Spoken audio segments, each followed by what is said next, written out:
That's good. Let's skip the boring part. Okay, those are the rules. That's my name, and that's the Duckware site, and so on. Okay, this is the outline. The first part is just state of the art. If you have followed the presentation this morning about mobile security, you probably already know everything which is written in this part. Then we will go on talking about Tor mobile phone and other strange devices. As we are a bit late, the first part will go out very fast. The main problem with phones is that mobile phones right now are really powerful devices. They are almost like computer. They got a lot of computational power, high-speed data network access, and they are running on real operating system. The other problem is that phones are personal. Raise a hand, please, if anyone in this room doesn't own a phone. I don't think that, oh, you're my hero. You're cool. The other problem is that phones are personal, and we keep them everywhere we go. And usually we go out and we never leave the house without them. Phones are critical because there are call logs, address book entries, email, SMS. You know, if you were there, if you were here at Christian presentation about the Android rootkit, he dumped the content of his address book and his SMS database and so on. The other problem is that when we are talking about phones and mobile phones operator and so on, there's too much trust involved in the connection. Because I, as a user, I trust my phone because I use the phone to make phone calls. The phones have to trust the operator, which is the entity which gives them access to the network, and the operator have to trust themselves to route calls around the globe. So what happens? That the user have to trust the operator as well. Why operators are using so much trust between them? Because they want the things to go out smooth. Because if the calls, if texting, if anything won't go out smooth, the user will be pretty angry. The other problem is that there's too much heterogeneity. I mean, usually it's not a big problem, but you know, when you have to work with different communication, closed communication protocol, or a different kind of network, or a different hardware landscape, you get problem when you try to stick them together and secure the environment. The other issue are, well, phones are really powerful, as I said before, but they were born for making call and sending SMS. So the operating system adapted to this behavior. And in the screenshot, it's my phone. I was trying to access my Gmail address, and as you can see from the keyboard, I can only input letters. There are even numbers, or let's not talk about special symbols. I need to push that button over there, and I need to change the keyboard. So what does it mean? That difficult passwords are difficult to enter, and the user will usually choose a easier password. The other problem is the screen size.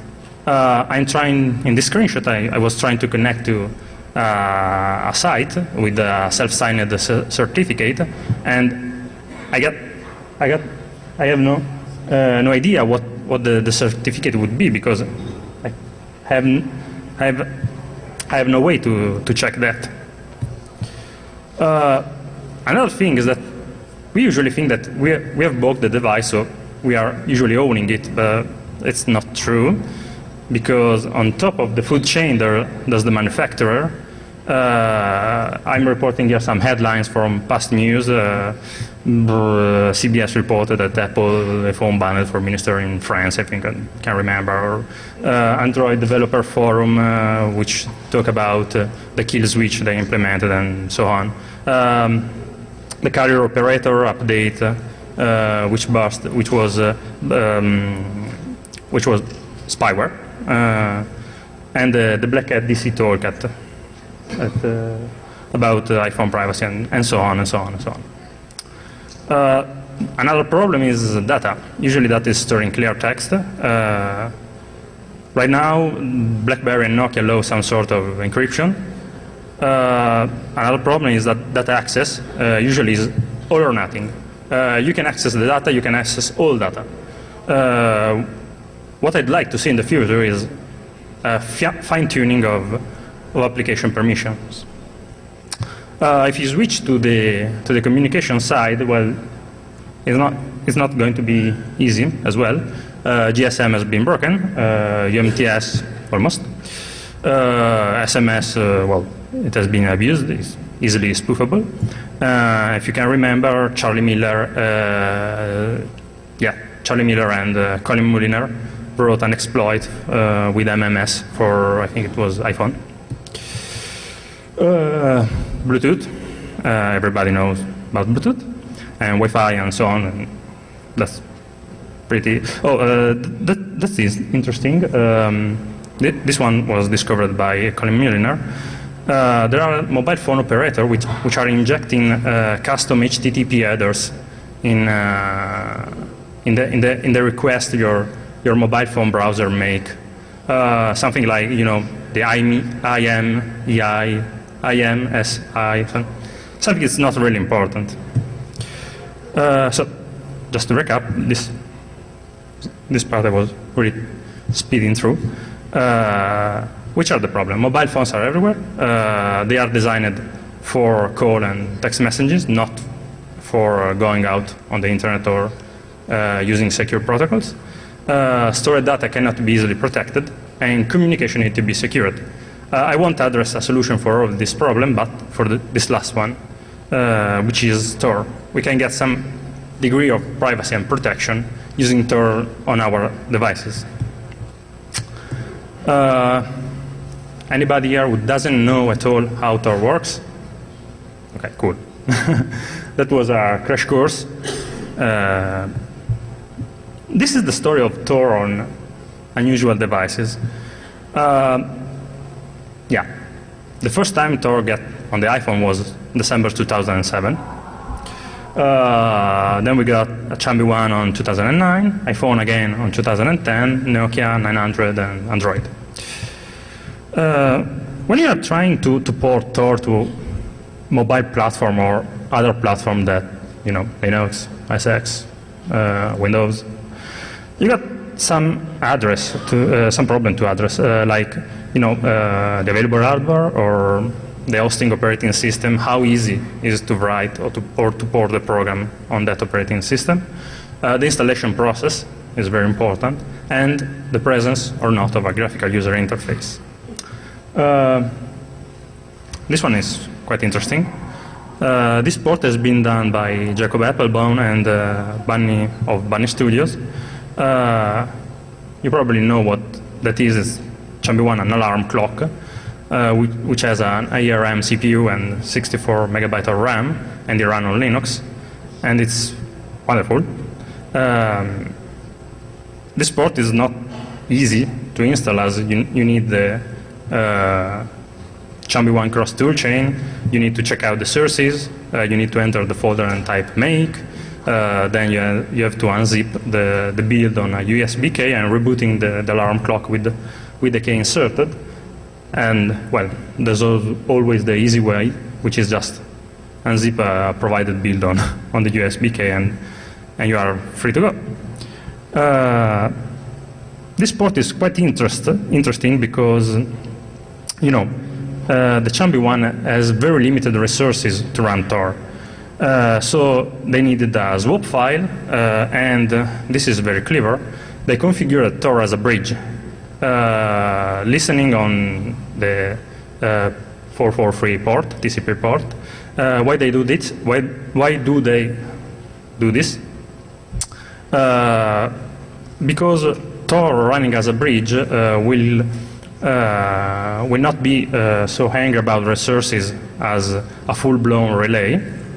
Unfortunately, there's no easy upgrade mechanism. You need to build another version of the program, put it on USB zip, and reboot the device. But this is very interesting. Bunny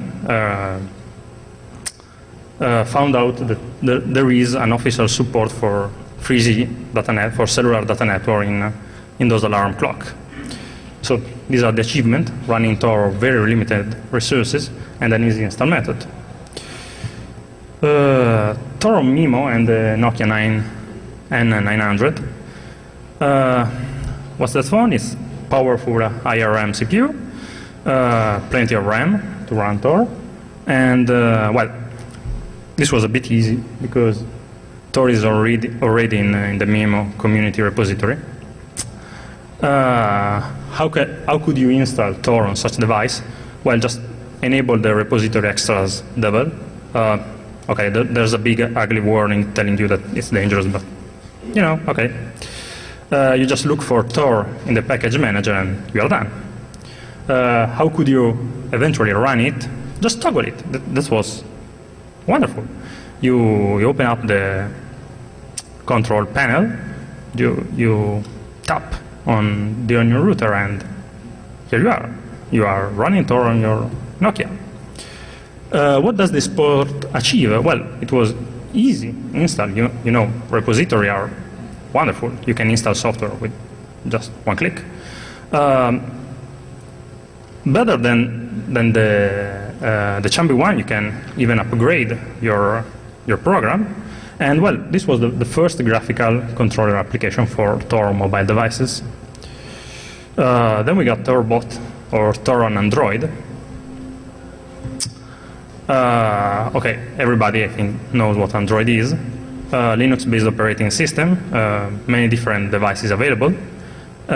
This port has been built by the Guardian project. How could you install it? Well, just scan that QR code. If you are running Android, you can just take a picture of the slide of the presentation, and you will be about to install Tor in a minute. Unfortunately, it's not yet on the Android market. How could you run Tor on an Android device? Easy than ever. Toggle it. Another interesting feature about Tor on Android is that finally it's fully configurable. You know, this is the screenshot of the configuration program, and it will offer you all of the options that Vidalia offers you when you are trying to run Tor on a full-blown computer. And there's a bonus. If you're running a rooted Tor device, Tor can do transparent proxy. So you don't have to set a proxy for each application, or you can use applications which are not designed to go through a proxy. So yeah, the achievement is installation, highly configurable, and transparent proxy. And finally, Tor on mobile phones, mobile Tor. Okay, when I'm talking about iPhones, I'm really talking about iPod Touch, iPad, and so on. What we got here? We got Darwin, which is the iPhone OS, powerful CPU, and plenty of RAM. And before going on, I want to thank the EFF for what they did, and I also want to thank, yeah. Thanks. And also all the jailbreaking community for the hard work they are putting into this stuff. The main problem right now is that my port of Tor for iDevices is that you have to have a jailbroken device. That's just because it's easier for me to develop. I'm doing all my develop from Linux using the Open Toolchain, so I don't own an Intel Mac, so I had to go that ways. Okay, if you remember, I said that Tor on the iPhone was already available in December 2007. Yes, but there was a problem. The original port was made by CJacker1. It was built for iPhone OS version 1. He or she patched the sources to overcome firmware limitation, the firmware at the time wasn't able to handle all the connection Tor opens while it's working. And he shipped that program with a copy of Privacy and a graphical controller application. Unfortunately, cjacker Wang totally disappeared. iTor.app disappeared with the author. The only thing which remains were the patches, because they were included in the official source tree. So what I did,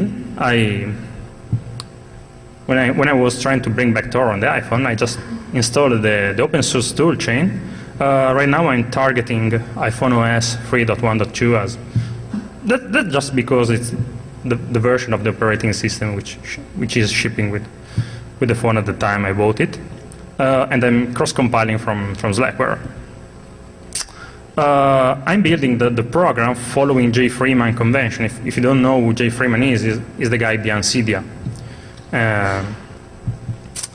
My sources are an overlay to his sources, so you can just check out Jay Freeman, Saurik sources, check out mine sources. You just copy my sources over the checkout of Telesforio Tangelo, and you can just use this build system to build my package.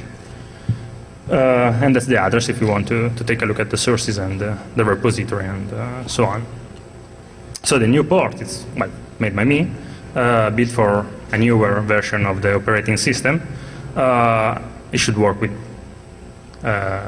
version 4 and so on. There's really no problem at all. The old patches were no longer needed because right now the firmware is able to handle that many connections. When you install the mobile Tor package from CD after adding my repository, you also get a copy of Polypo instead of Privacy. And you get an SB settings plugin, so you can easily toggle it on or off.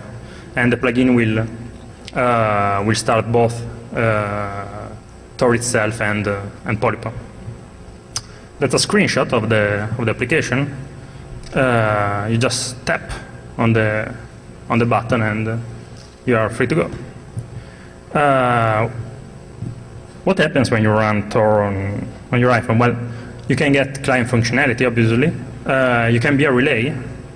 You can run hidden services. It's working. It's fully working. The interesting thing is that obviously you can run it over the wireless or over the cellular data network without problem. And another cool feature of the operating system is that it's doing the transparent proxy thing. So you didn't have to care about proxying applications. There are some limitations, unfortunately. The operating system doesn't support SOX proxies, but that's no problem. We can run Polypo in front of it. There isn't still an easy way to set up a proxy while you are surfing through the cellular data network. I'm trying to discover a way to do it. There's a VPN trick. You can set up a easy crackable VPN, and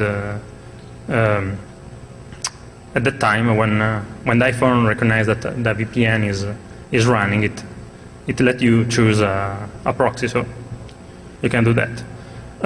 Another problem is that there isn't yet a Tor secure browser, meaning a browser which respect all the which protect you from the privacy threats that browsing through the internet pose to your privacy. Other limitations are that it's cryptographically intense, so it's a bit heavy on battery and drain. And at least in Italy, cellular data networks aren't very Tor-friendly because you got rapidly changing IP address and spot coverage. It's not that funny, but it works. How's the development going? There's a bit too much fiddling with the command line interface. I try to reduce all these steps, but for installing the repository, you have to copy and paste a command into your SSH connection to your phone. Many users, according to the mail I receive, aren't able to do that. There's really a strong need for a graphical control application like Vidalia, and well, there's a need for a secure browser too. Some of the future crazy ideas, IRM is working. If you don't know what IRM is, it's the Anonymity Relay Monitor. It was one of the first Google Summer of Code projects sponsored by Tor project. It's a Python application to monitor your Tor relay. It's screenshotted right here. I got planned to port OnionCat to this platform. I'm doing also some work on TTDNSD. Right now the main problem is that tsocks it's a bit tricky to build and have it run. And well, it would be nice to also try out this port on all devices. I got positive feedback of Tor running on iPod Touches and iPad, but it would be nice to have other feedback. I was going to show you how to toggle it, but I had to do that on the Defcon Open Network, so I just used this backup movie. Okay.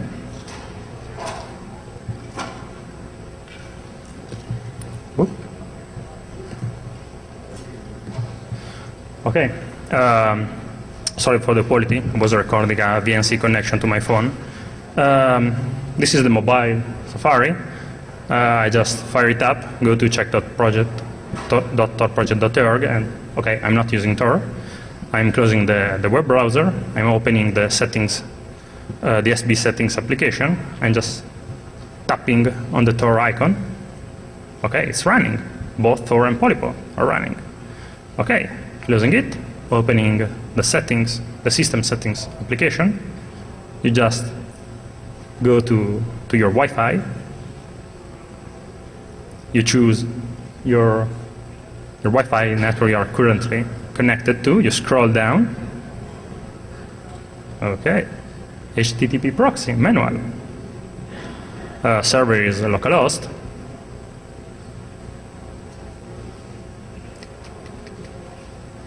Localhost. Tip. And port, well, it's the default port for. It was the privacy port, but well. Okay. Now, if we go back to mobile Safari and we hit the refresh button, okay, it's the address.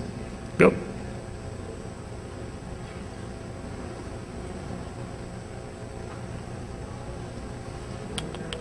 The network was low.